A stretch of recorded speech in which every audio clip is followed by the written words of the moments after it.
Here we go!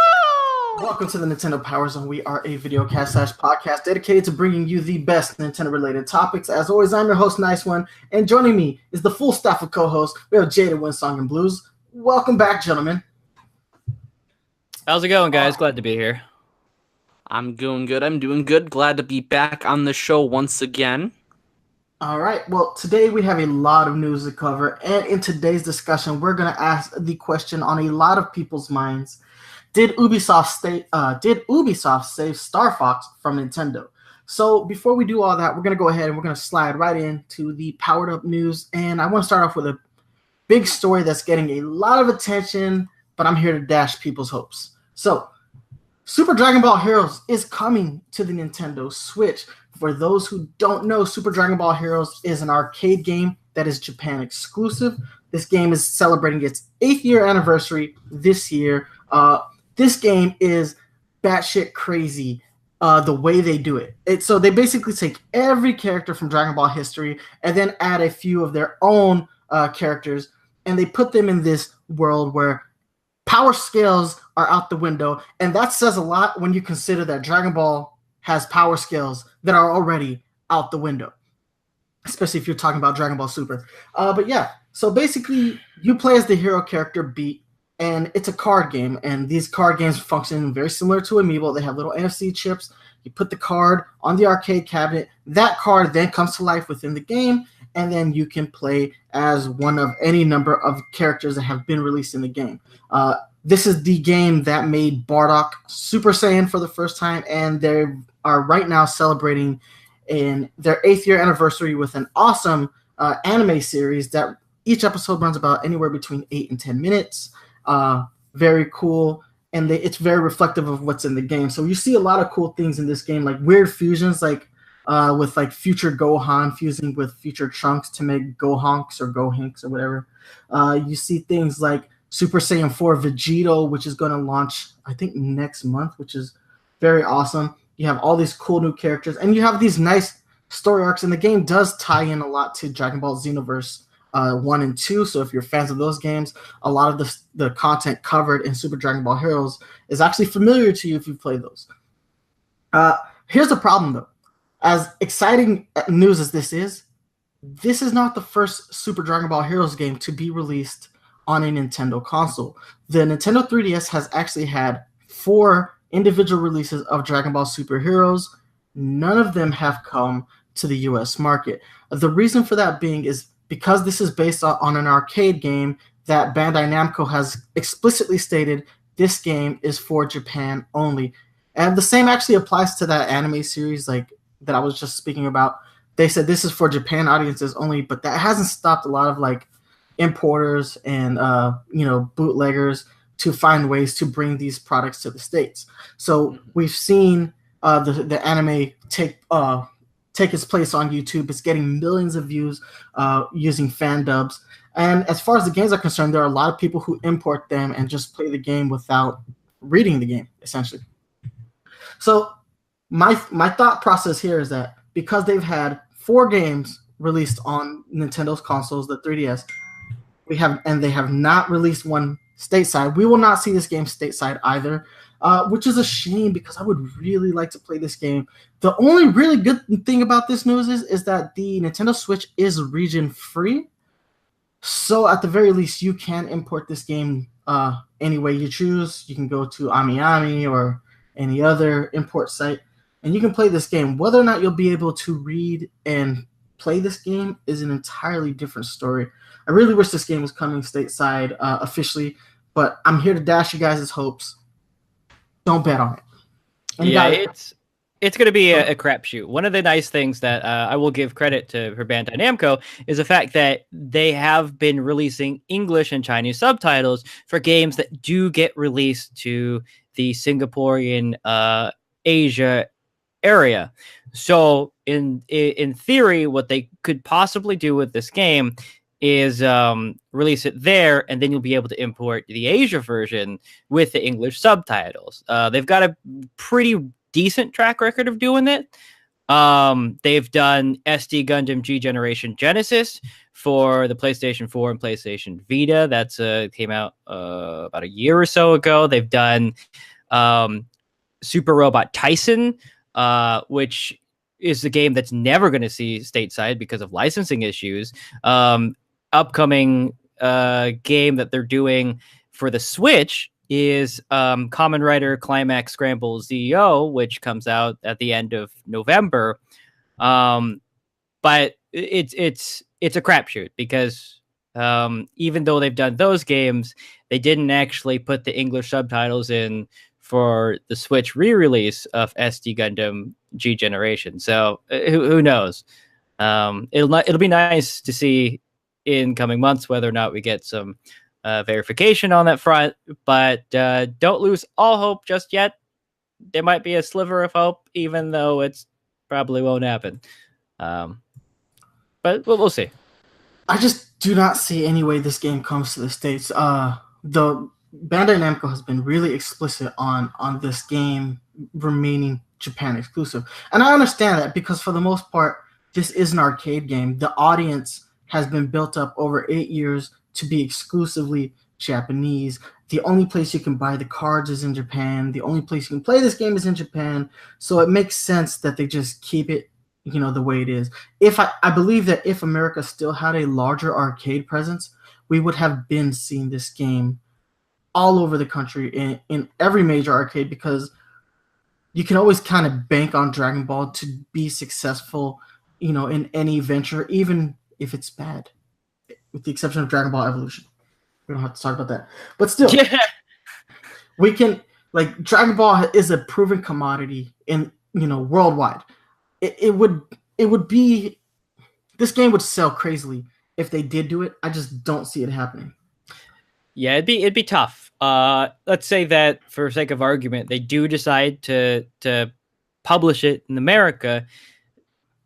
The subtitles and the translations is not just what they'd have to do. A lot of people forget that they'd also have to sink millions of dollars into a marketing campaign, which, that's a lot of money. And culturally not to speaking, mention manufacturing more cards. They would have to manufacture more cards, unless they do what StarLink does, which we're going to talk about a little bit later, where you can either play the game with the physical, ships and characters, or you can play the game digitally. If they can digitally recreate every card in the game so that you can play like that, that's an easier hurdle. But I think part of the appeal of that game is the collectible cards that you get with them and the rarity of those cards and how awesome it is to just collect things sometimes. Yeah, definitely. But I mean, what that really all translates to is it's a lot of risk. And when you're a company, especially a Japanese company, you're typically very risk averse. You want to make sure that you make calculated risks. And I've got to side with them in this sense, where it'd be a very big risk to publish it in North America right now. Although releasing it on a console like the Switch is such a perfect idea. I love that thought process. It's like, hey, let's take one of our most popular games and put it on a portable platform and make it accessible like this. Because as it is right now, if you're not playing the arcade, if you're playing the arcade version exclusively, you have to leave and dedicate your time to go out and play this game. And I know you could probably find it at every major arcade in Japan. That being said, though, that's still a whole lot of time-consuming stuff to be able to play this game portably. And if it works like the 3DS version, where the progress you save, because the cards are read and write, you can save the progress from the 3DS version and then apply that in the arcade version. If it works identically to that process, that is an awesome thing. Especially since I think the arcade versions get updated far more frequently than the console versions. Yeah. All right. Any thoughts on this, Brennan, or should we move on to the next? I'm not too acquainted with Dragon Ball. I think you guys are right. It's kind of risky. There's clearly an established market in Japan, not so much in America. And to sort of help build a market for it here, you would have, like you said, throw in those couple thousand, 100,000, whatever marketing campaign, even then that might not sway a lot of audiences to buy it. And you're asking for, it's not per se toys to life like StarLink is, but it's cards to life, which I feel like in America, maybe all over, is a very concerning market unless you have that presence that you already have in Japan. I don't know. Yeah. I think it's just It too makes me risky as wonder well. how successful the Animal Crossing amiibo cards were, and the there was another game that did it as well. The Mario sports game on the 3DS that also used the amiibo card. I wonder how successful they did, and if Bandai Namco tracked those numbers and decided, hey, this is not worth the risk. You'd think they would assess something like that, though, if we're being 100% honest. Mm-hmm. All right. So that being said, we'll move on to the next subject. This one is clickbaity. Hauwei announces a new phone that is better than the Nintendo Switch. So last week, Chinese manufacturer Hauwei, they make high-end smartphones. They announced that they are coming out with a new gaming cell phone called the Mate 20X, which I guess actually stands for Mate 20 Pro. So this phone, the way Hauwei positioned it is that it will be a direct competitor to the Nintendo Switch. It's going to have a 7.2-inch screen, making it 1 inch bigger than the Nintendo Switch's tablet. It's going to have a 5,000 milliamp battery for up to 23 hours of video play and double the gameplay of the Nintendo Switch, so roughly 6 hours of gameplay. And the caveat is that this game also has a gamepad that looks very much like a Joy-Con like an L-shaped Joy-Con. Has an analog stick and a D-pad, but there's only one, and that will go on the left side of the phone, which would functionally be the top of the phone. And on the right side of the phone, you will be using an analog stick for button presses. So they have outright said that this is better than the Nintendo Switch, though they did not announce any type of gaming software for the device. Things that I think are instantly wrong with their claims is that 7.2-inch screen, that is too big for a cell phone. Mm-hmm. Like I thought the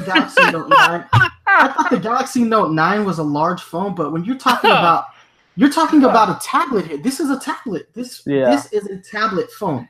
This is a massive phone. That is too big. That reminds me of those memes that you'd see where people were holding iPhones up to their heads and being like, hello?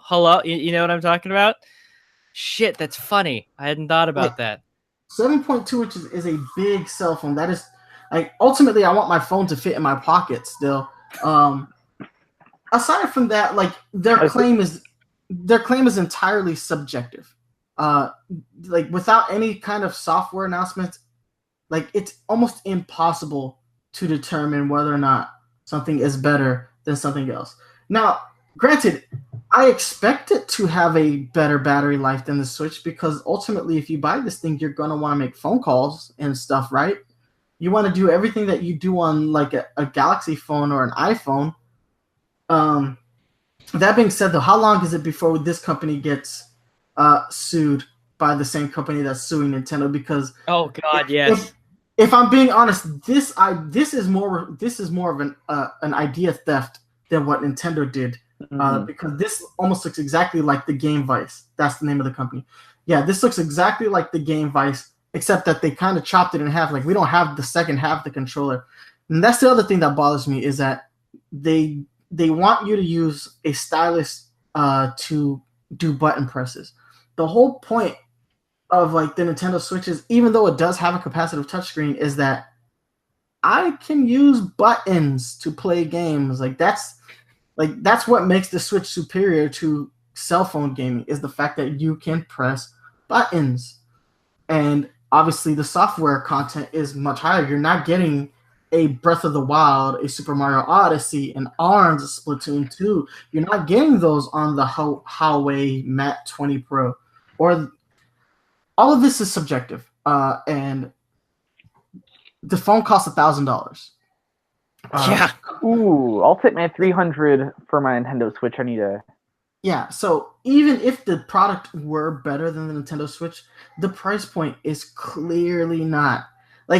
Okay, so on day one of the Nintendo Switch, I bought the Switch, I bought the charging Joy-Con grip, and I bought a Pro controller, and 1-2 Switch and Breath of the Wild. Yep. Spent about $540 on day one on one That's about Switch. right. I bought two Switches, one for me, one for my fiance. So I actually bought, but all she wanted on day one was the Switch and the Pro controller. So yeah, but if you were to go all out and buy all the accessories that you wanted, and if I include a game case, I spent $560. I spent $560 on the Switch. This cell phone is $1,000. That's still $460 more than everything I spent on the Switch, and that includes the taxes. I mean, you also want to think about maybe, let's say I want a phone case for my Hauwei Mat 2.020 Pro, whatever that is. I want maybe a case for that. I want a charger for it. I want et cetera, et cetera. And so there's going to be added costs on top of that. I mean, yeah, but won't a case just interfere with the fact that you're going to be attaching? Yeah. For all intents and purposes, in an L-shaped Joy-Con. No, you're probably right, but there's a lot of issues with that with the Switch itself with cases too nowadays. There's a lot of weird cases and grips that interfere with that stuff too. So we're not avoiding that problem either. One thing I think is just that you can't enter the video game market and compete with Nintendo, but still have your other foot in this cell phone market. If you're going to try and compete with Nintendo in the video game space, you have to be fully committed, I think. Like we said before, you need actual physical buttons to compete. You need the game library to sustain it. You're going to need the support on phones in general for higher grade games that just isn't there. Like Android and iOS are becoming great formats for gaming, but they're not on the same level as Switch, PS4, or Xbox One in any way. Well, that's ultimately the point here, is that mobile phones and most other portable mobile consoles that try to compete with Nintendo's portable consoles always lack software. They don't get the same quality of software that Nintendo, and their third parties produce for these consoles. You are not you're seeing some games, like you'll see games like Layton and Yokai Watch, Phoenix Wright. You'll see games like that end up on mobile games, but if we're being fair, those games suit those style of games. They suit mobile games.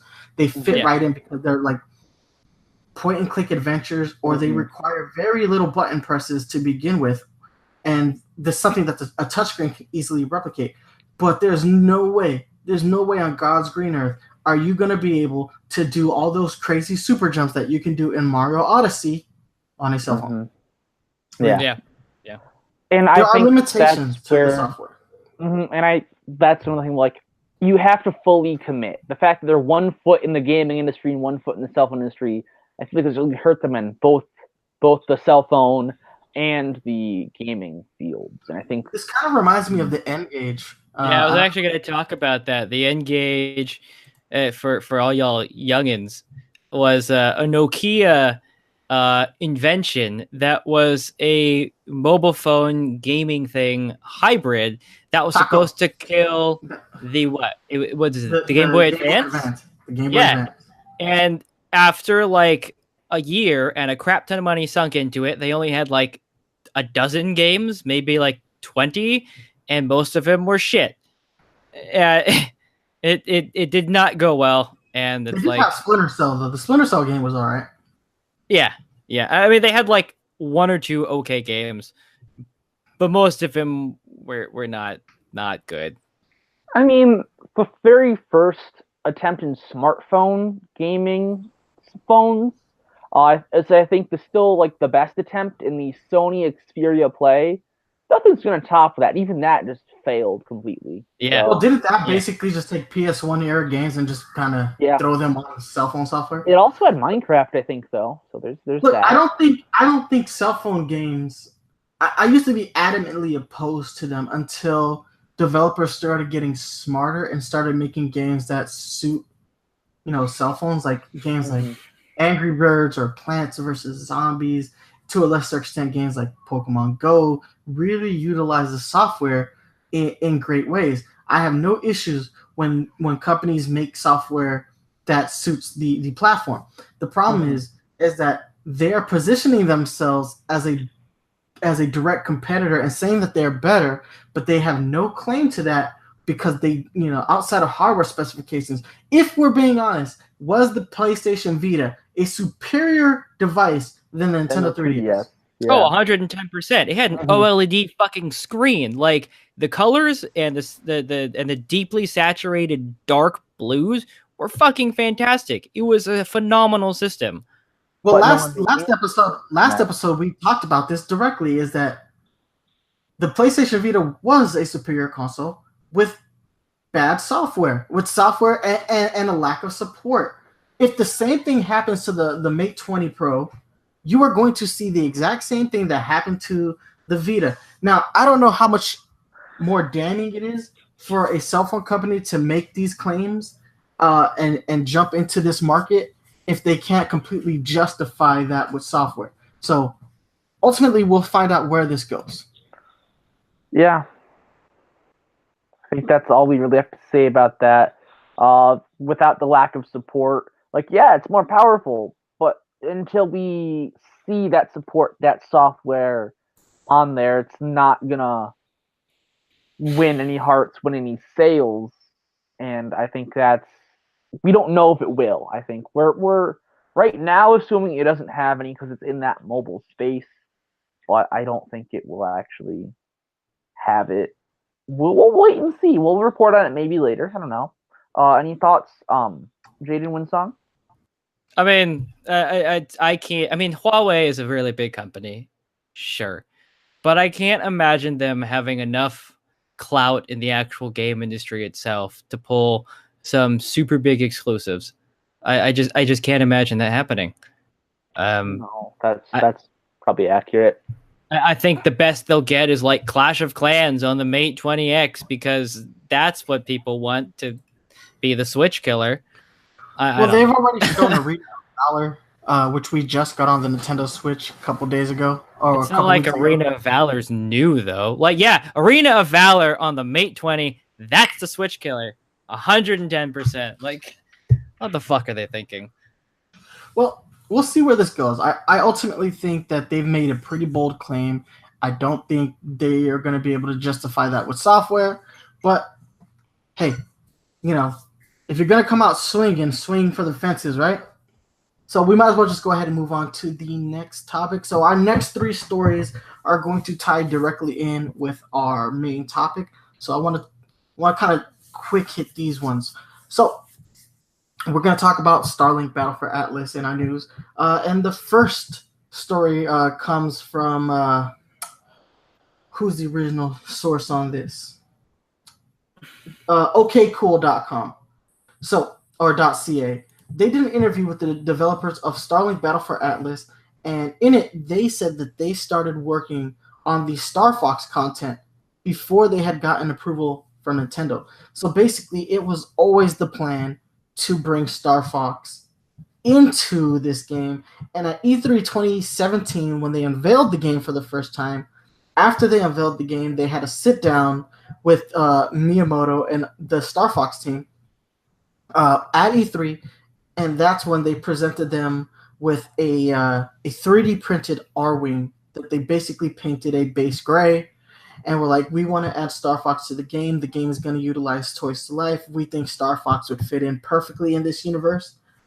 And after some meetings and some back and forth, and especially after the success of Mario Rabbids Kingdom Battles, Nintendo decided that this was a worthwhile venture, and they said, yeah, add Star Fox to the game, make it exclusive to the Nintendo Switch, and we have ourselves a deal.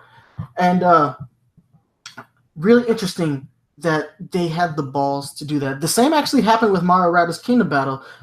It's been reported by Davide Soliana himself that they scheduled a meeting with Nintendo, and basically they built their own character models of Mario and Luigi, and then they brought them to Nintendo to the point where like the models were so good that Miyamoto asked where they got the assets for the characters, and Davide had to explain, no, we made them ourselves. We built them from scratch.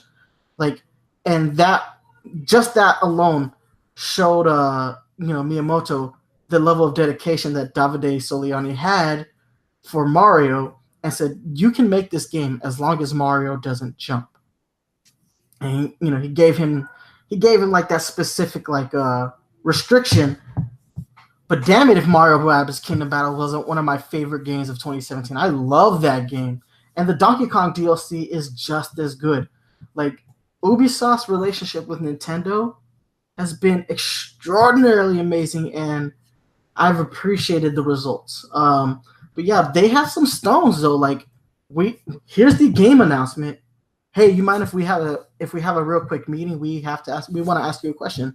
We want to put Star Fox in. Like, these Ubisoft developers have balls. They have balls, because this is copyright infringement 101.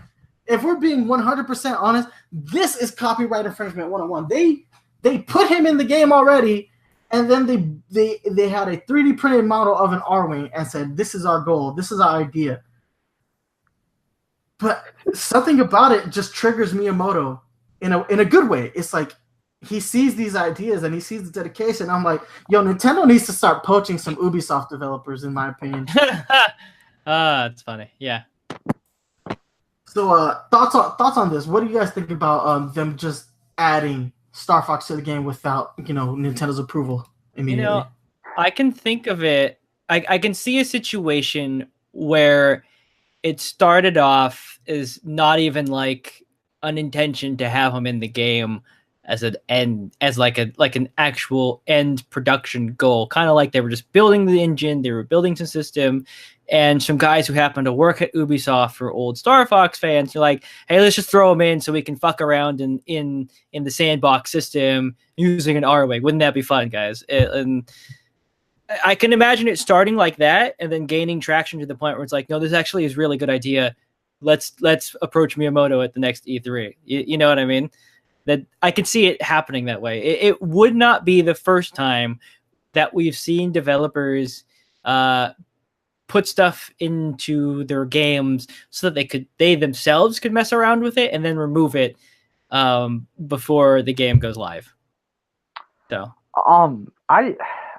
I'm the kind of guy who feels like if I was going to ask Nintendo for a crossover with any of their IP, I would want to have like the finished product ready to present to them, because it's like, okay, if I don't show them how good this is, I will worry that they won't let me play with my baby that I want. It's their baby, but and so I want to show them that I can make it work, that it's good, it's fun, and I'm doing a faithful representation before I even pitch the idea, so that a lot of the fear is sort of out of my mind.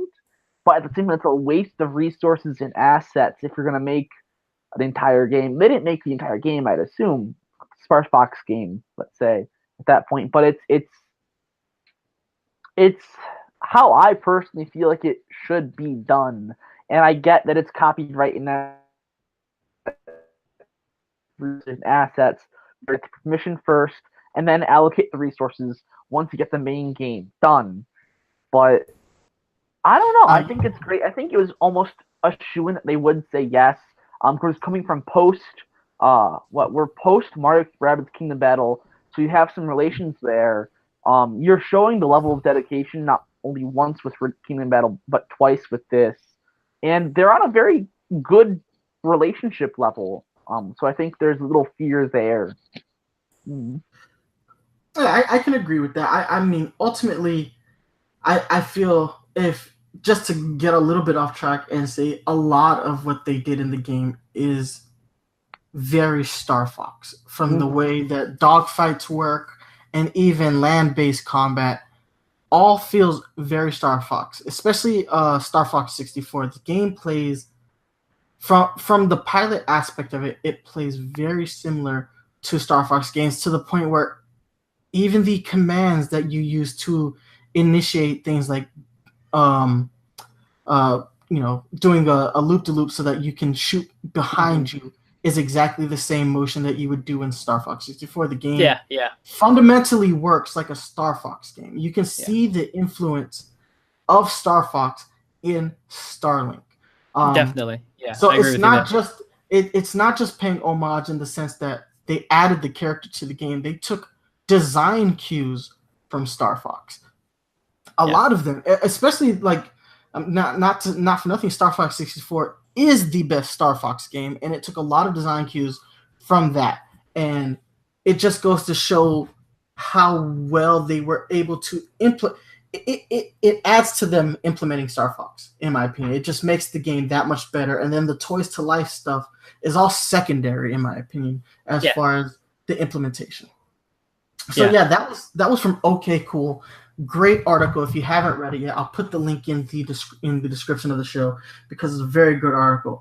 But moving on, there's some controversy as far as Starlink is concerned, and I feel bad about this one. So Ubisoft is currently investigating copies of Starlink's starter pack that don't have either the CD or the cartridge. This is bad. So this game was kind of highly anticipated, especially by the Nintendo community, because of its exclusive Star Fox crossover. And they're missing copies of the game. So everything else is in there, but when you open up the game case, there's no cartridge on the Switch version and no CDs in the PS4, Xbox One release.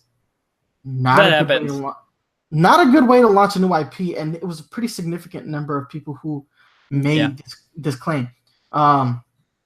Big news story. This kind of reminds me of when Splatoon 1 first got shipped and released in the UK, and a truck was hijacked. Of the Amiibo? Of the Amiibo, stealing basically all the collector's editions of Splatoon 1 in the UK. To this day, there's been no answer to how that case was resolved. So I'm assuming that somewhere some guy's got a warehouse filled with Splatoon 1 collector's editions in the UK somewhere.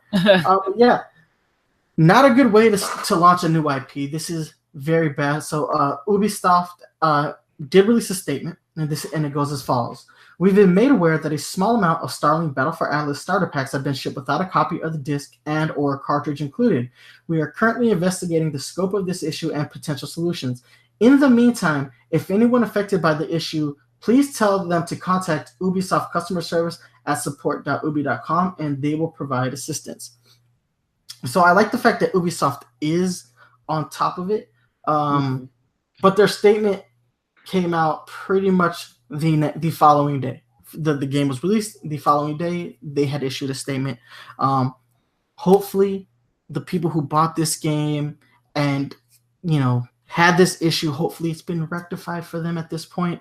I didn't pick up my copy of Starlink till Friday of last week, and boy, let me tell you, this wasn't something that worried me when I was opening that starter pack. I was like, is my game going to be in there? I saw a couple of things on the Reddit thread where somebody said that when he opened up his starter pack, it actually looked like somebody had cut the wrapper of the game of the case of the game, and that's why to have been missing. So it makes me wonder at which point in production that this happened. Did this happen in the factory? Did somebody open up the game cases and remove the things, or did this happen at retail? I don't know. There's no statement saying which retailers were specifically affected by this, but it has been a global issue. This has happened all over the world. And on top of that, Starlink got delayed in China for various reasons. So as anticipated as I think this game was, they're stumbling right out of the gate. So yeah, big issues for Ubisoft in this particular instance. Any thoughts on this? Yeah, it's just unfortunate to have happened. You're paying for a product, you're paying a premium for a product with toys too, and then to not kind of get the product is just really crappy. It's really nice that Ubisoft is very on top of it. They're rectifying the situation. It seems it's still just kind of lame to have happen though. The only other thing I might think is that I've forgotten what that one. I'm losing my train of thought today. Shoot, I had a point and I've forgotten. Wow. I mean, ultimately, this is not a good way to launch an IP. Like, I think that's that's what I was gonna say. As a new IP, it's concerning because this will impact the future of the series. Where if we do get a sequel, it might be turned off by these people. Will be turned off because of problems such as this. Sorry. Yeah, and I enjoyed the game. I really did, and I would like to see this game get franchised by Ubisoft. But issues like this, they can really hinder the progress of a game. All right, and last but not least, let's go ahead and talk one more StarLink story before we go on break. 82% of the copies of StarLink sold in the UK were sold on the Nintendo Switch.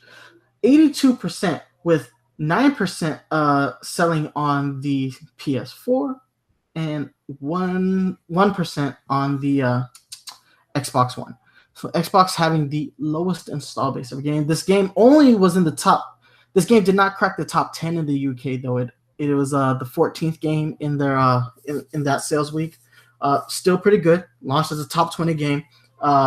This only accounts for the UK sales figures, but I would expect to see similar sales numbers globally because this is the first time in a long time that the Nintendo variation of a multi-platform game is the definitive version.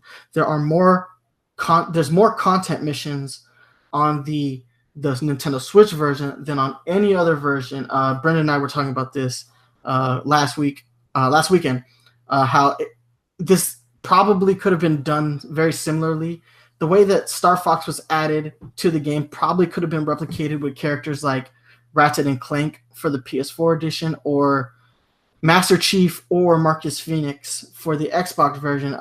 Those characters could, especially Master Chief for Xbox, could have been implemented in a very similar way that they implement the Star Fox. Now, ultimately, this goes without saying that the reason this happened is based on the relationship that Ubisoft and Nintendo have curated with one another over the last 30 years of gaming, making games. But yeah, the Nintendo Switch edition is the definitive edition of StarLink. You have the most content, and you have the exclusive R-Wing and Star Fox. So it makes 100% sense that 82% of the game was sold on the Nintendo platform. And honestly, I think that's awesome too, because this is the only version of the game that's portable. Yeah. Thoughts, guys? Yeah. So, like you said before, you're getting a lot more content. You're getting the Star Fox content, the Star Fox toys, and the portability. When this game was first shown off in E3 2017, I was kind of like, I want to try and get this. This looks fun, looks unique, and I just knew I was going to get the Switch version because of the portability. And then, of course, E3 2018, they had Star Fox, and it's like, okay, well, of course, I'm it for Switch now. But I was telling you, I don't really think. So I originally used the words that I almost feel like the other systems got shafted. And I kind of corrected myself saying that maybe not shafted, but because if you didn't play the Switch version, you would not know what you were missing. And I think that's kind of the beauty of it. But if you play the Switch version and go back and play the other versions, you're like, well, why didn't I just play the Switch version? This is so much better on the Switch. And so that's... The content doesn't hurt the game if you don't have a Switch and you want the game and you have to get on the system you have. It's still a great game. There's a lot of fun, a lot of good content, but the definitive version is still the Switch version. I've been so tempted to see what the PlayStation and Xbox version look like because spoiler territory here for the game. Star Fox is added right at the beginning of the game, the Star Fox team. Like, you have the opening cutscene, which I'm 99% sure is identical to a point. So at the end of the cutscene on the Switch version, that's when they integrate Fox McCloud and everybody else. Yeah, that's one thing I was going to talk about once we actually get into it. Is that like the cutscenes that Star Fox are in are seamlessly integrated into the existing cutscenes of the story. Like how they kind of do is they just sort of pan out further than you might in the original cutscene, and you see the Star Fox crew in their R-Wings, or they're in the room at the beginning, and then they leave the room conveniently when the story talk happens. But the cutscenes are like two cutscenes where it's with Star Fox and it's cut separate. It's the whole cutscene is rendered with Star Fox in it, and then they probably just cut it at certain points on the other versions, which is beautiful if you're playing the Switch version, and you wouldn't notice the difference if you're playing the other versions. But I'm sure somebody's made a video of it on YouTube already, and I would if anybody in the chat sees it, please link it to me because I would like to see the differences. But I would as well. Because like Brendan's right, they are seamlessly implemented into and they're in like almost every cutscene as well. Yeah, there's a few cutscenes that they're not in that kind of stand out a little bit. Like without going too much into spoilers, there's a big moment in the game where you where the crew leaves the solar system that they're in, and Star Fox and the crew are dramatically not there, and you feel like would have been nice to have them there because it's such a big moment in the story of the game. But that being said, though, it's not that important to the overall plot of the game that Star Fox isn't there at that particular moment, because what would him and his team be doing at that point? Well, the only person who'd be of any value in that section of in that story segment would be Slippy, because he's the tech head of the team. But yeah, like 82%, I think that's really phenomenal, especially for Nintendo. It's nice for them to have the best version of something. It just is. How many times have we seen it go the other way, where the Nintendo version of a game is so pared down that you don't want to play it?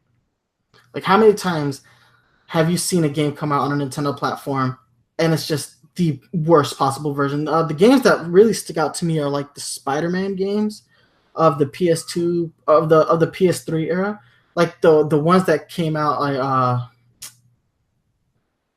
I guess games like Shattered Dimensions. They get like a Nintendo Switch PS2 version of them, and they'd be side-scrolling games, whereas the PS3 version would be like this open world 3D game, full 3D game, and you're just like, what the hell happened here? Why is this a side scroller? Like, what? Why even make this game? No. I used to get so mad at that, like, and I realized that from a technical aspect, there are reasons for that, but Lord have mercy, to turn a 3D open world game into a 2D platformer is just disgusting. So yeah, I don't feel bad if you don't have the Nintendo Switch version. Like, you're getting a game that is equally well designed without the Star Fox content. Like, but you're just getting that much more out of it. Yeah. If you have the Nintendo Switch version. So yeah, big ups to Ubisoft for taking the initiative to make this happen and make the Nintendo Switch version the best possible version of the game. I think this is the best Nintendo definitive version since probably Soul Calibur 2 on GameCube. Yeah, probably. That's about right. Yeah.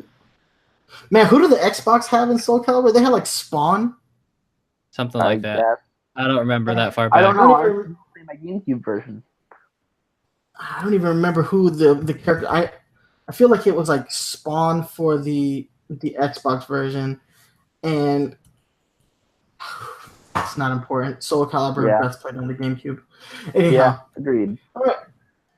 So before we go on break, I just want to go ahead and shout out all the sources we use for today's news topics. So Today we use Silicon Era, Gematsu, MyNintendoNews.com, GoNintendo.com, NintendoLife.com, Express.co.uk, US Gamer, and Nintendo Wire, and obviously the OKCool.ca for all of the amazing StarLink news that we got. So yeah, shout outs to all those publications for having great articles that we could go ahead and discuss here on today's episode. So guys, we're going to take a 5-minute break, and when we come back, we pose the question that's been on a lot of people's minds. Did Ubisoft save Star Fox from Nintendo? Don't go anywhere, we'll be back.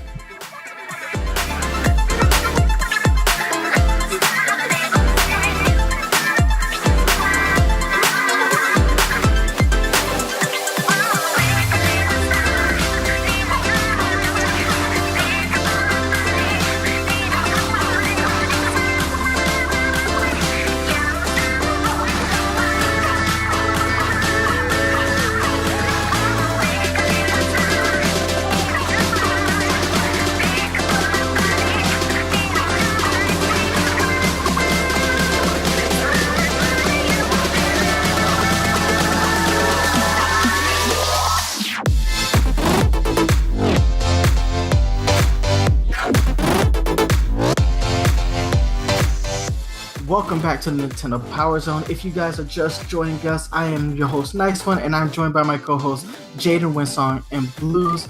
And now it's time to get into our discussion, and we have a loaded question to start with. The question is, did Ubisoft save Star Fox from Nintendo? Like I said, really loaded question, but I want to set some ground rules. We are not here to determine whether StarLink itself is a good game. We're here to determine the Star Fox content within StarLink. Did Ubisoft utilize Star Fox and his team better in this game than Nintendo did in a game like Star Fox Zero? I don't want to go ahead and give my opinions right off the bat. I want to go ahead and open the floor. So who has any thoughts? Let's go ahead and jump right in.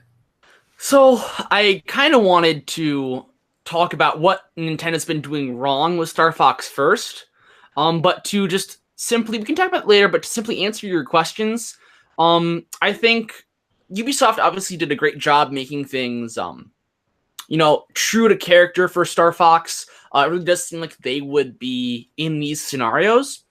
They meld very seamlessly. In terms of a game, StarLink as a game is just a natural element for Star Fox. The dog fighting, the planetary travel, and even some of the interplanetary travel is just a natural fit. And so they just meld really well by instinct. A intergalactic game featuring intergalactic game characters just works. In terms of a formula, the more modern open world formula is good, I think, for a game like StarLink. It's not the traditional Star Fox setting or formula we're used to. And I don't dislike it. I think it's a good fit for Star Fox. Maybe potentially look at that for future Star Fox games. As a Star Fox game, it's not traditional. It works well, and I like it. That being said, I said this in the news segment of today's episode, is that you can clearly see the inspiration that they took from Star Fox. The way they implemented things like space combat, the dogfighting, is almost identical to a game like Star Fox 64, which, like I said in the news segment, is the best Star Fox game. Fight me.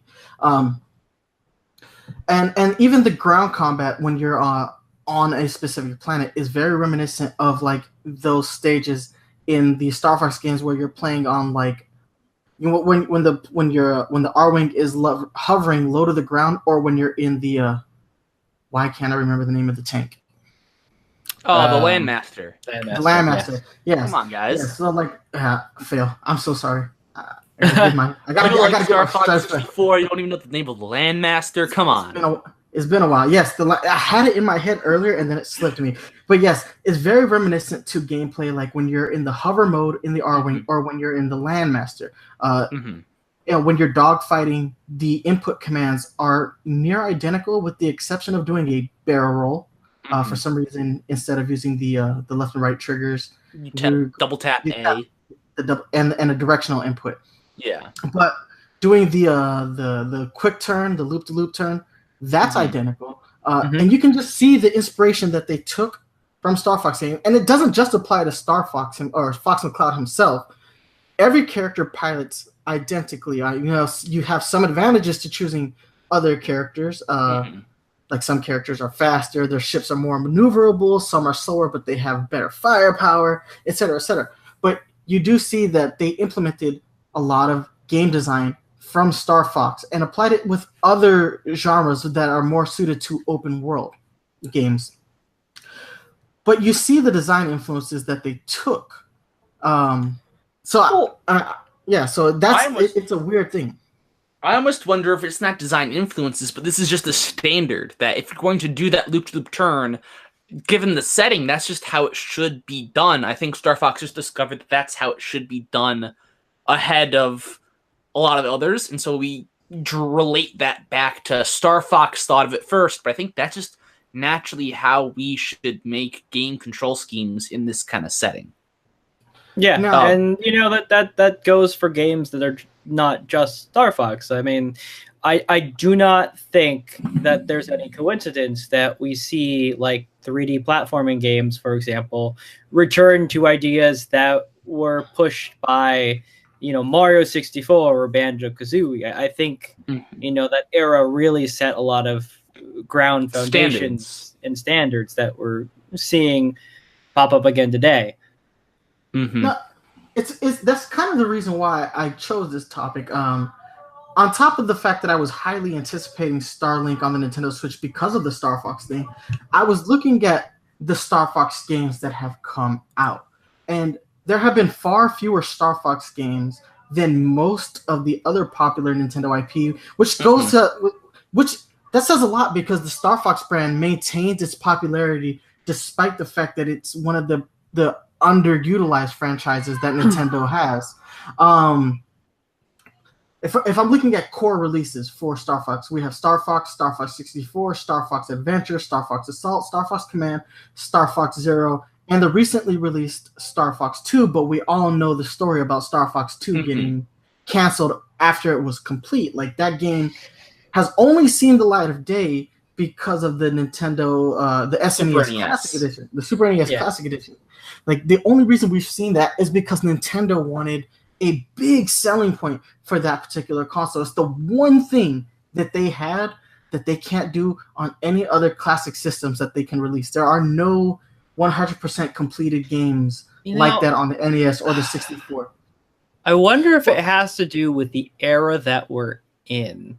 Like, the thought occurred to me that we saw the most growth and the most games of Star Fox during the GameCube era. And when we look at that era, it was still an era where like anthropomorphic animal mascots were still a thing, right? But then when we move forward into like the 360 PS3 era, and even so now I think still has that, but it was very kind of the hyper realistic, everyone's got to be human, shooting Call of Duty guns at each other kind of zeitgeist of that particular era. And so part of me wonders if that's one of the reasons why we just didn't see a Star Fox, was mascot characters just weren't really a thing. True, but on the flip side, within that same like era, we saw Nintendo franchises get redefined themselves with new genres. Look at Metroid. It went from a platformer to a third-person or first-person shooter. Donkey Kong went from a sort of puzzle-based platformer to a traditional side-scrolling platformer. That really ups the difficulty. But we also see Donkey Kong expand into rhythm-based games and motion-based games. Like, we've seen Nintendo like redefine these characters. Star Fox got the Zelda treatment, though. Yeah, and I think it's easier for like Donkey Kong to go into Congo Bongo rhythm style of games because he's an ape. I can't, like, for example, I cannot imagine a game with Fox McCloud and crew doing like Dance Dance Revolution crap, for example. You know what I'm saying? It has to do with a base malleability, I think. So with Yeah. Mario, True, but if you look, what was the recent rumor of that happened earlier this year was that it was Studios, Kong Racing, Star Fox, Star Fox Racing, like yeah. Star Fox might not be as malleable as Donkey Kong and Mario and Zelda, but there are other genres that are suited to redefine the character. Now, if that's because Nintendo doesn't want to compete with their own IP, such as F-Zero and Mario Kart, that's a shame. Well, because I do with F-Zero. Come on. Well, yeah.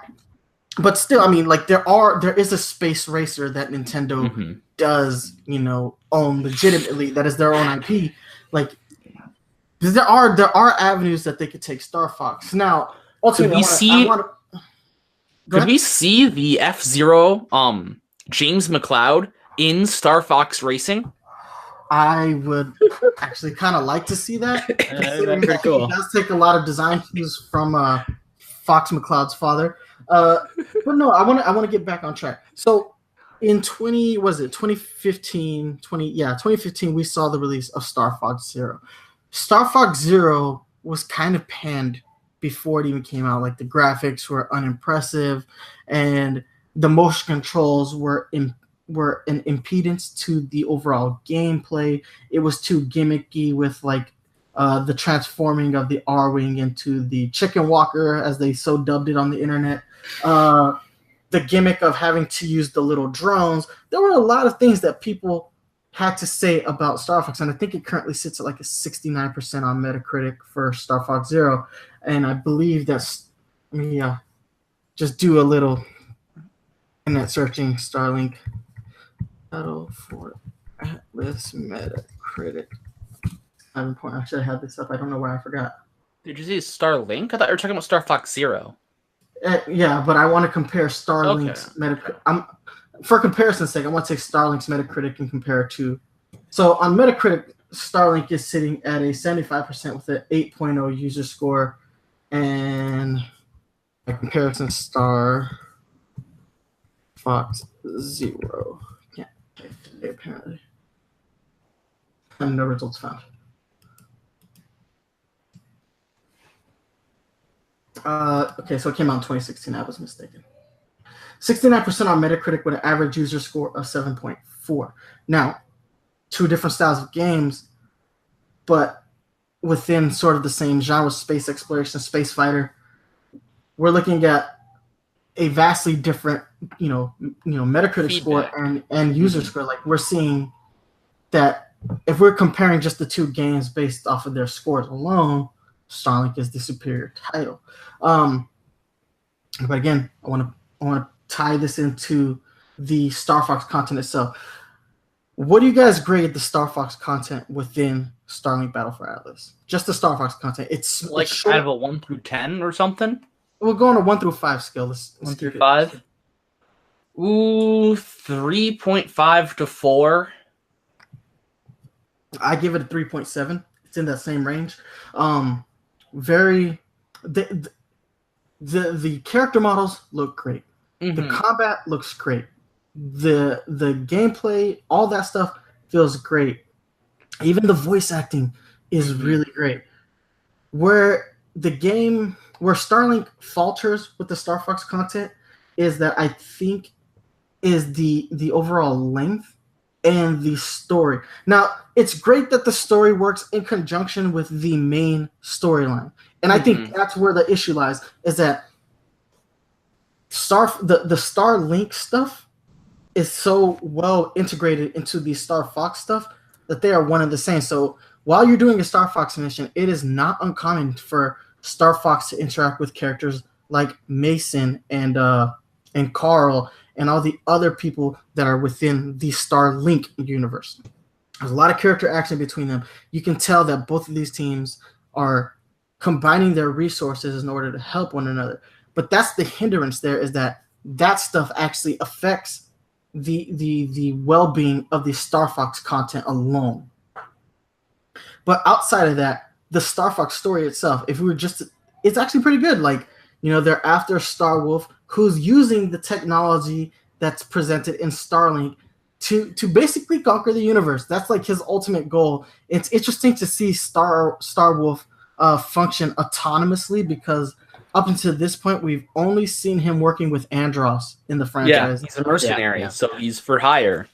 Exactly. So But to see him wants to dominate the universe for himself. exactly to see him working solely for himself, I think that's the interesting thing about the game, is to see the motivations that Wolf has is all very, very cool. Like, I'm tired of work. He's like, Andros is gone and nobody's hiring me. I need to do everything for myself. And he takes some initiative. Like, he takes a lot of initiative, and that makes his storyline pretty awesome.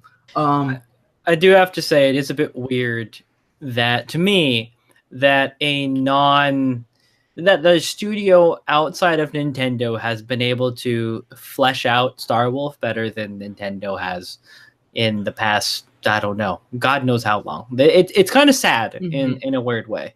Well, I think that happens with Star Fox 2. I think they fleshed out Star Fox in a way that it's like, it's not just about protecting Corneria. Star Fox, or Fox McCloud, is a much more valiant character in this game. Like, he's willing to put himself on the line for perfect strangers in this game. And we see his character development in that sense, where most of the time he's following orders. That's it. He's following orders. And in this game, he's pretty much, he's calling the shots on his own will. Exactly. Yeah. He pretty much interjects himself against the wishes of his team. Like, Peppy has no desire to join to help StarLink. Peppy's just tired of his shit at this point. He makes the point. He's like, I should have retired the last time we were on Corneria. Like, and of course, and I love that too, because you see that like Peppy is like, it's always been established that he's old, but this is the first time like where like his age is like really reflected. He's like, I'm too old for this. Which is something that they've had trouble with in the past because of the character models, But I think this is one of the first instances where you can get past the character models and actually see it in his dialogue and the way the lines are delivered, and just generally the way they make him. He feels older than the rest of the crew, which I think is. Even in his character design, I feel like his character design makes him look old too. The way his fur looks like a gray beard this time out, instead of like the typical, because most of the time it's more brownish. So especially in the older games where textures weren't that great, like when everybody was just a smooth surface, Peppy just looked like he fit in with the rest of them. But this time he actually looks like he's got age and wisdom, and he's just tired. He's tired. And the utilization of these characters is great. And Star Fox Zero, I don't hate Star Fox Zero. Like, so I posted today's episode on a Facebook chat, and a lot of people made the assumption that I hated Star Fox Zero and that I hated the direction Nintendo has been taking, the franchise. That is not true. I think Star Fox Zero is a perfectly playable game. By no means, however, is it the best Star Fox game. It actually is one of the worst Star Fox games. To the point where Star Fox 2, which is a game that never should have seen the light of day, is better than Star Fox Zero. And we look at the influences of Star Fox 2 on Star Fox Zero, like the Chicken Walker and stuff like that. Like, there's a lot of Star Fox 2 and Star Fox Zero, but Star Fox 2 is the superior game running on vastly inferior hardware. It boils down to Nintendo. Nintendo just doesn't know where to take this character anymore, in my opinion. They don't know how to revitalize this character the way that they have revitalized Donkey Kong, Metroid, Mario, Kid Icarus. Like, they don't know where to take the franchise. And I think Ubisoft saw an opening, they saw a window, and they said, Star Fox could work in this capacity. Something that pays homage to what you guys have done in the past, but something that could bring the character into a more modern contemporary. And they put Star Fox in an open universe, one where space exploration can take on many forms. He could actually be in space and have, you know, these random dogfights with outlaws, or he could be very mission objective, like he is when he's on one of these 7 planets available that you can play on within the main game. Now, granted, like, the problem with StarLink in this sense is that StarLink is very uniform. Like, there are the designs you see on one planet carried over to the other 6. So you will see the same kind of design structures. The layouts of these structures are 100% identical. Now, I think that the reason for that is because the game itself is vast. The space is very big. The planets themselves are actually fairly big as well. And there are 7 of them. There's a few of them that are smaller than others, but for the most part, the planets themselves are big. It can take hours to 100% one planet. Trust me, it took me 5 hours to 100% Vilas. One thing that I want to actually bounce off of what you're saying here is the one thing I think that Star Fox does just so much better than StarLink is to provide interesting locations. Interesting locations. Like, there's no Corneria in Starlink, and having just at least one Corneria or something would be nice. But to provide more locations, more landmarks, hubs of some kind would be nice. I think there's not enough of those. There's a couple like mining outposts here and there, research squadrons here and there, but there's nothing noteworthy per se. I think it would have been interesting for them to implement some more villains as well from the Star Fox franchise, like the pig and the monkey. Can't remember. Crystal, even. I'll take Crystal. Like, there are characters that I feel like probably would have fit in really well, considering where the storyline is going with these characters, specifically the Wolf O'Donnell stuff. You think that they would implement members of his crew better? Yeah. But you're right. You're right. It would have been nice to have seen some more like landmarks. Hell, even show where Corneria is based in the StarLink map itself. Like, how far is Corneria from Atlas? Like, how did the Star Fox team actually physically get into Atlas? It seems that they've been traveling for a while on the hunt for Wolf, but like, you know, the way that the StarLink crew has to do it is through utilizing, you know, some sort of like mix of like teleportation hyperdrive just to get into Atlas themselves. Like, how did the Star Fox team come into that sort of technology that they could also make a journey of that, you know, scope? So yeah, I think that what Ubisoft did with Star Fox was really well implemented. But could it work as a standalone? Could they themselves take the lessons that they've learned from StarLink and apply them into a direct Star Fox game? I don't want to see a Star Fox game that's sort of one-to-one with StarLink, though. I think, I don't know. I don't want Star Fox to be another StarLink. I want another StarLink at Battle of Atlas at that point, you know? So my thinking would be, you know, you could take some lessons and inspiration, take some feedback from what you've done with it, but I don't want to see maybe the open world again. Maybe I don't want to see the open world, but I don't know. I don't want to see the exact same game again. Does that make sense?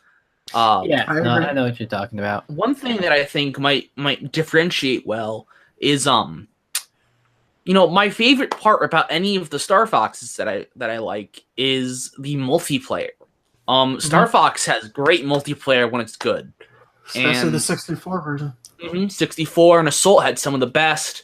One thing I think I talked about when we were talking about that Star Fox racing game is the potential for multiplayer with that. Like I said, that would be one of my favorite multiplayer experiences, hands down.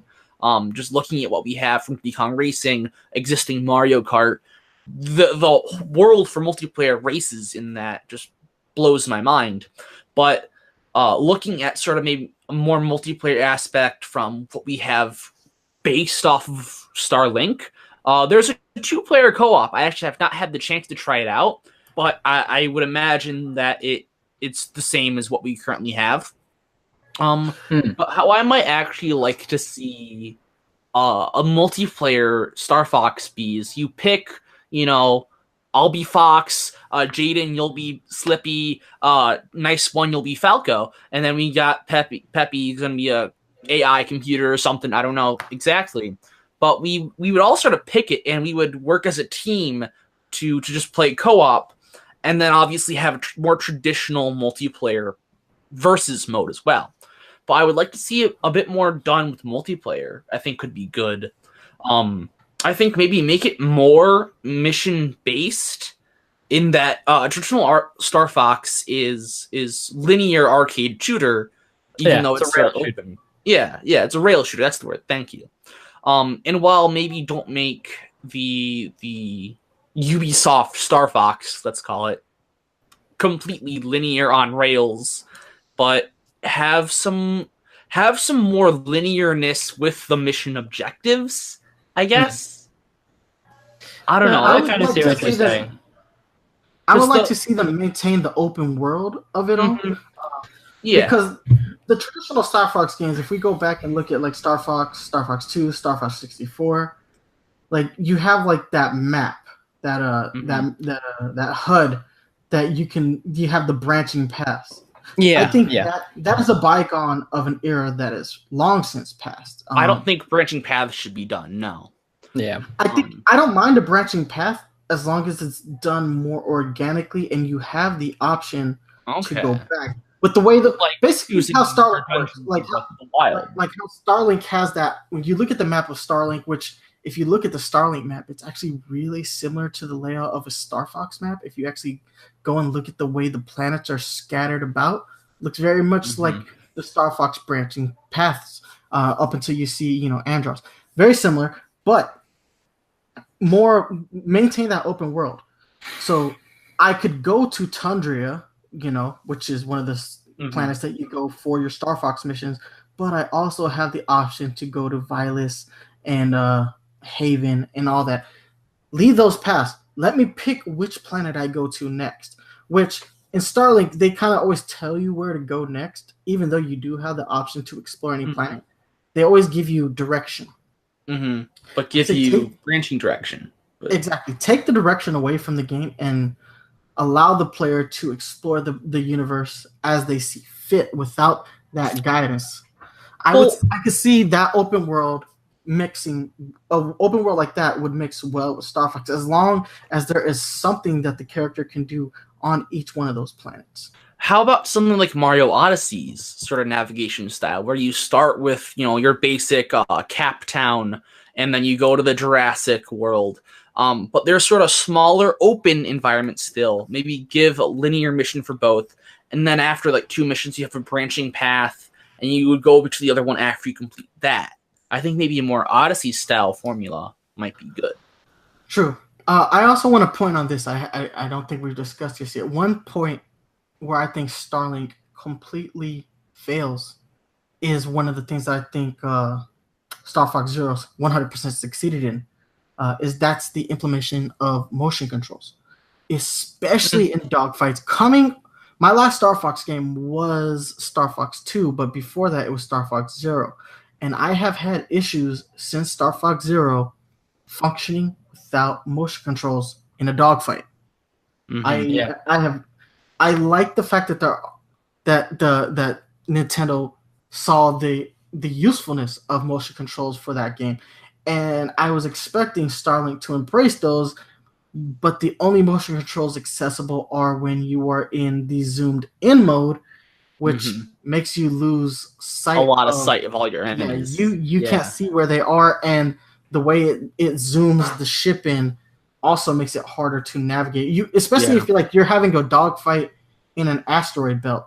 Yeah, you are screwed because you just lost your field of vision. That was one of my biggest issues. I didn't think it was something that really Star Fox did better. It was just something that Star Fox did. Yeah. Not many companies really use the motion control aiming like Nintendo, and I don't blame them. It's weird, but I like the it. fact that they added motion controls, though. Yeah, they did in general, add them. yeah. And that's what I was going to go with there is Yeah. I'm always in favor of things that give players more options. If you want it, then it's there. If it's not, then if you don't want it, then just turn it off. But, I am always in favor of things. Mm-hmm. That give I'll people agree with options. that. That was lame. Okay. All things considered, it would not be the first time that Nintendo has given the reins of Star Fox to a third-party developer. The best example would be Star Fox Assault. There are two examples: Star Fox Assault and Star Fox Command. Assault was made by Bandai Namco. I think they did a pretty good job of fixing what Rare broke. Okay. I don't hate Dinosaur Planet, but I do think that it broke Star Fox. Yeah. And the way we perceive those games. The on-foot planet exploration was actually a hindrance to that franchise. On the flip side, one of my favorite Star Fox games is one that I don't think gets a lot of love, is Star Fox Command on the original DS. Star Fox Command was a phenomenal game, and it took a lot of risks. But we've seen Nintendo hand over the reins of Star Fox, and I think Ubisoft may have proven themselves to be the best hands. In my personal opinion, I think Ubisoft showed that, one, they could pay a crap ton of homage to Star Fox, and they did that by implementing traditional Star Fox controls into StarLink as the primary control scheme. You play StarLink like you play Star Fox 64 with one major change, and that's the barrel roll. And that's pretty much it. Everything else feels Star Fox. So I do think that Ubisoft knows how to pay homage, and this isn't the first time that they've done it. Obviously, they did it with Mario Rabbids Kingdom Battle, and now they've worked that same kind of magic with the Star Fox missions. Whether or not they could do a larger scale Star Fox story remains to be seen. I don't know if they proved that with the story of the Star Fox missions in StarLink. That's where I think it would behoove Nintendo and Ubisoft to co-develop the game. So, no, I'm going to answer the question that we posed. Ubisoft did not save Star Fox from Nintendo. What Ubisoft proved was that they need Nintendo in order to fully realize what Star Fox can be. They need the level of precision that Nintendo puts into all of its games, like how everything is flawless for the hardware as far as visuals, and even if the story is limited, they know how to implement story properly into a game. But Ubisoft has shown that they know what direction the character needs to go in order to thrive. So, in my opinion, personally, I don't think Ubisoft saved Star Fox. I think what they did was show the potential of Star Fox again. And in 2018, it's kind of weird to be talking about Star Fox and potential, considering that the franchise has existed for going on 20 years. But it shows that the character has potential to grow even to this day.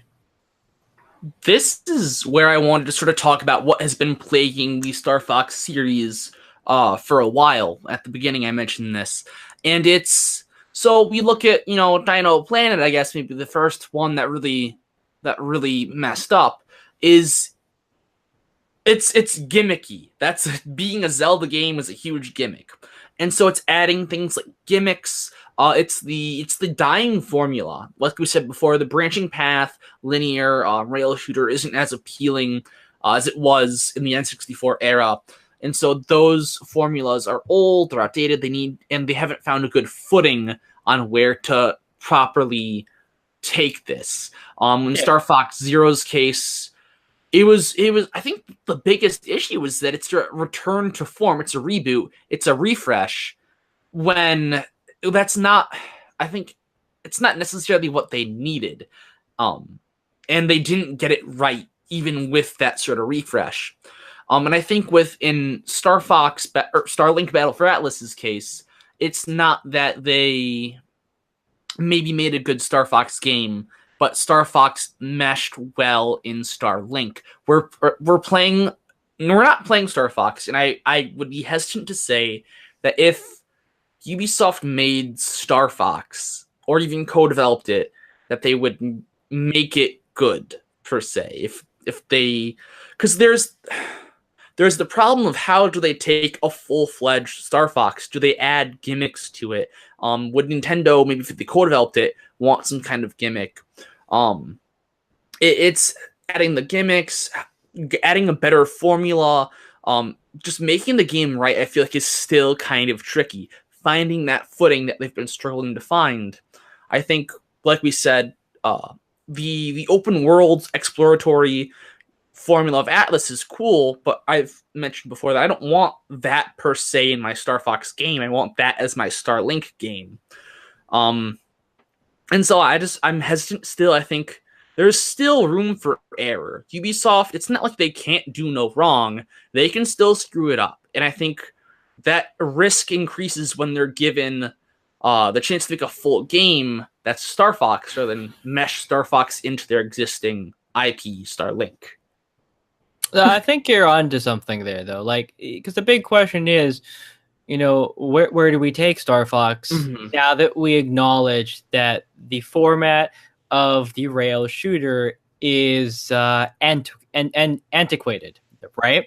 And so I can give some credit to the dinosaur one, in that I'm sure they had the idea, like, okay, you know what, we got to give Star Fox some change up. Let's get him out of the actual out of the ships. So how are we going to do that? What sort of game core genre mechanic do we give him? And at the time, Zelda would probably be the best fit, like, because it wouldn't be in a 3D platformer, right? That would have just been a bit more weird than Zelda. Like, third-person shooters were still kind of at the time, right? And first-person shooters were still kind of, I don't even know if they would do that for Star Fox. And so, linking this back to now, Star Fox Zero kind of showed that it kind of works. Rail shooter kind of works, but kind of doesn't. And so Starlink may be an indicator of where the kind of general direction where Star Fox kind of needs to go in order to evolve as just a general franchise, in order for it to all work. You know what I mean? Yeah, I think there's a push in the right direction to find that formula. I think they're honestly with that more modern open world exploratory. But I don't think that's exactly how I would want to take my Star Fox. I don't think that's how Nintendo wants to take it entirely. Yeah. I still think what I want right now is that racing game. I think that's what Nintendo should do, is that Star Fox racing game, get on it, make it great, and just have it get rid of Mario Kart, have Mario fly in our way. Like, come on, throw green shells in space. Come on. That's what I don't know. What I kind of want is a system that's partially open world, but also instances where there's some rail mechanics, and also instances where you're outside of the ship using like third person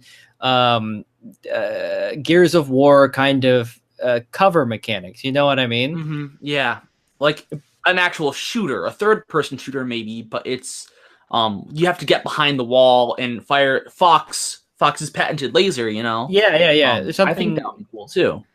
But the balance for that would be very difficult. I think what you'd want to do with something like that is have a hub universe, not a hub world, but have a hub universe, and you go to the mission area.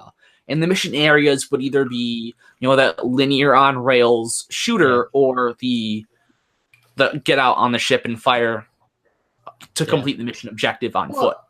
I ultimately think that Star Fox, if we're going to use like the same kind of level structure as Starlink, Star Fox would benefit from side quests, like side missions, like similar to how, games like Grand Theft Auto and other open world games apply them. Like, hey, you don't need to do this, but here's something that you can do in order to flesh out the experience and, raise the level of your character and just do more within the game itself. Yeah. I think if you apply that to a game like StarLink, which StarLink has its side quests, but the variety of them there's not a whole lot of variety. Your side quests remain the same once you've completed the first planet. You're not seeing anything new. I want to try and almost compare the open worlds. I know it's a very drastic comparison. Compare the open worlds between StarLink and the upcoming, comes out this week, Red Dead Redemption 2, which Rockstar Games has got open world games down to a science at this point. And one of the best things by far about Red Dead Redemption is all those side quests. They're so varied, they're so fun, there's a lot of personality in them. And I'd like to see that is how they handle side quests and maybe look at how StarLink could put those side quest formulas into what they're doing. Yeah. Exactly. So, yeah, I said it earlier. Ubisoft did not save Star Fox. Star Fox can learn from StarLink, and I hope they do. I hope that Nintendo doesn't see the critical failure of Star Fox Zero and chooses to hold off on another installment in Star Fox. The character is beloved by its fan base. And Melee fans. It's one of the most, of course. The Star Fox fan base may be the most loyal fan base Nintendo has because we have sat through some bad games. And I know that Nintendo doesn't make bad games, but the Star Fox franchise seems to exist in its own realm. Somebody once made a joke to me that Star Fox is like the redheaded stepchild of the Nintendo IP. Mm-hmm. But I think I love Star Fox, and I hope Nintendo really just learns that the character can be utilized in more ways than the ways that they themselves have tried.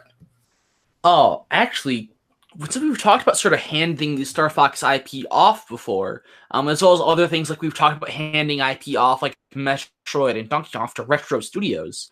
One person or team or whatever that does a really good job at handing off franchises and establishing them, Masahiro Sakurai. Kid Icarus Uprising was a great direction for that game, and I would love to see what he could do. Yeah, I'd love to see what he could do with Star Fox. There's also a lot of love that he puts in for Smash with the Fox characters. I almost want to see what Rockstar would do with them. Honestly, yeah, that's another reason why I kind of wanted to look at Red Dead Redemption 2. But like when you mentioned Red Dead Redemption 2, all of a sudden the thought occurred to me, like, how interesting would it be to see a mature rated Star Fox game with like hub worlds on Corneria where you can get out and beat hookers or something. But I wouldn't actually want to see Fox beat hookers, but you know what I'm saying? Like, like dark content like that. You know what I mean? I don't know. Like Wolf eating something's arm, right? Yeah. But, one thing that actually interests me more is how Rockstar would handle a intergalactic setting. We've seen them handle Old West, the sort of mafia noir eras, and the obviously modern city eras. But I don't think they've done a intergalactic space setting before, and I think that could be interesting. Huh? Yeah, that'd be interesting.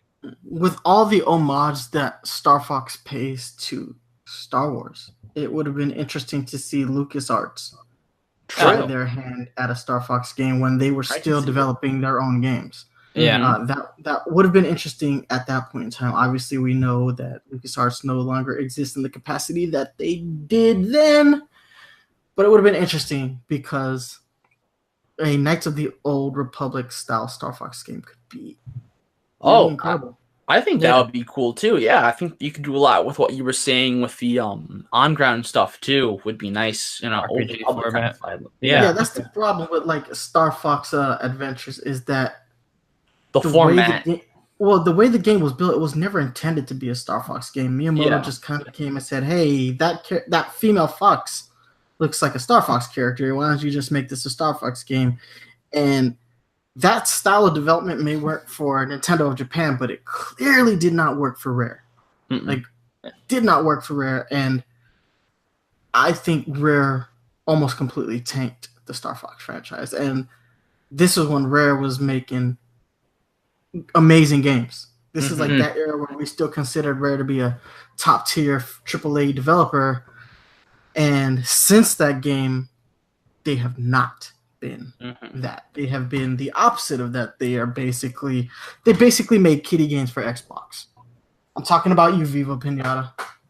Well, weren't they the ones behind Sea of Thieves? That new pirate game? Maybe. That's not Rare anymore. It's not Rare at all. Rare is Yooka-Laylee. No, you're right. That's Rare. Rare. Yeah. All the people that it's work the at name Playtime brand, though. Yeah. Not the same guys. You're right.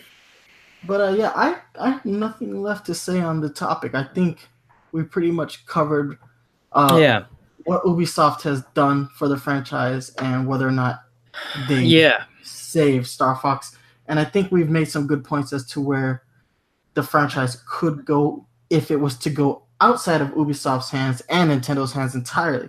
So I think I like this topic. I've been wanting to talk about Star Fox on this show since day one, but I could never figure out the capacity in which we could speak on the franchise. And I honestly think that because StarLink now exists and the best version of StarLink arguably would be the Switch version from at least a story aspect where you get more content out of it. I think this is finally the chance this was the chance I've been waiting for to talk about Star Fox on the show.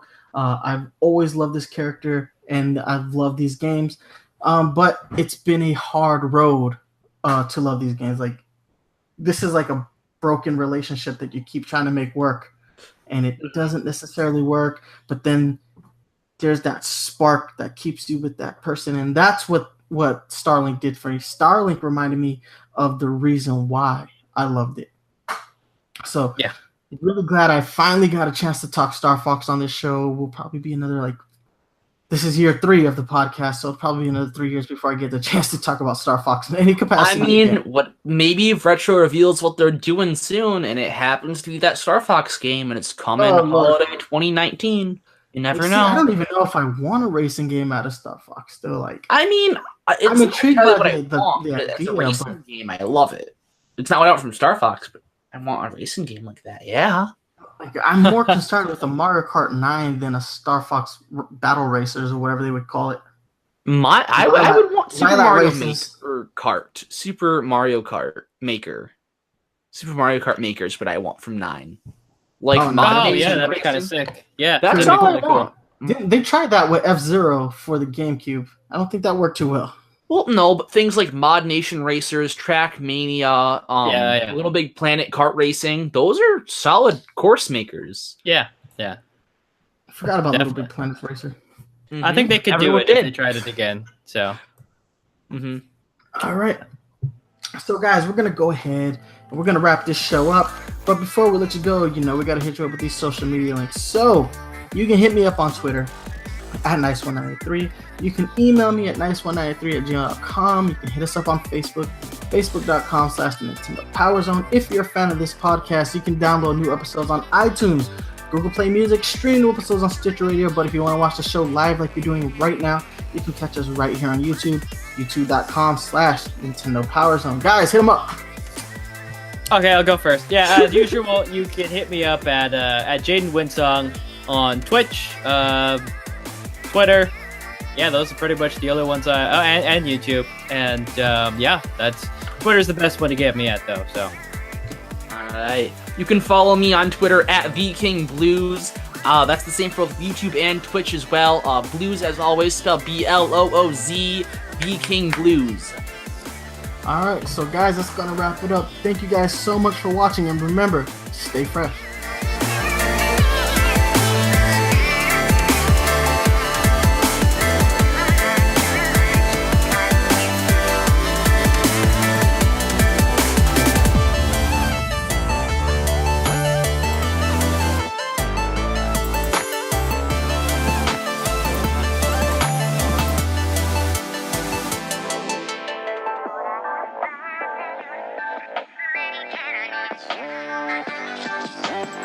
Bye.